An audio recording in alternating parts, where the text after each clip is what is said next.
August 25, 2017 by Maggie Pehanic. It's the spookiest month of the year, and you know what that means. It's time to figure out whether you believe in curses or simply unfortunate coincidences. A reboot of the classic 1982 horror film Poltergeist came out in 2015, but let's be honest, nothing could compare to the original. While no horrific accidents occurred on the set of the new film that we know of, anyway, the release reminded us of the rumors of a curse on the original film trilogy's cast. The movie revolves around a suburban family who move into a new home and begin to notice strange things surrounding their young daughter. Take a look below to find out about the mysterious events that have made people speculate that Poltergeist may be the most cursed franchise in Hollywood. The whole ordeal began with human skeletons. One of the most famous scenes features Jobeth Williams' character, Diane, falling into the family's pool, and it's filled with skeletons. You might not know that those skeletons are actually real. The actors sure didn't. In my innocence and naivete, I assumed that these were not real skeletons, Williams said in an interview for TV Land Below. I assumed that they were prop skeletons made out of plastic or rubber. I found out, as did the crew, that they were using real skeletons, because it's far too expensive to make fake skeletons out of rubber. Months after the release of the first film, a star was murdered. Poltergeist was released in June 1982, and in November of that year, 22-year-old Dominique Dunne, who played Dana, the family's older daughter, was murdered. Dunne was brutally strangled in her own driveway by her abusive ex-boyfriend and was removed from life support 5 days later.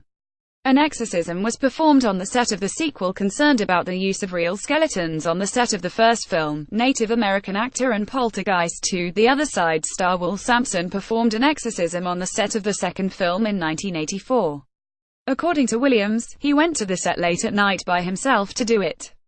The next day, the cast supposedly felt relieved. 2 more cast members died within a couple years of the sequel. Julian Beck, who starred as Kane in Poltergeist 2: The Other Side, died of stomach cancer at age 60. He was diagnosed before he accepted the role, and he passed away in September 1985, months before the film even came out in theaters. In June 1987, Will Sampson, the actor who performed the exorcism, died of malnutrition and post-operative kidney failure at age 53. While their deaths may not seem so unusual, some fans still believe they're connected to the curse. Poltergeist's young star died at 12. The untimely passing of Poltergeist's iconic young star is perhaps the most convincing case for a curse.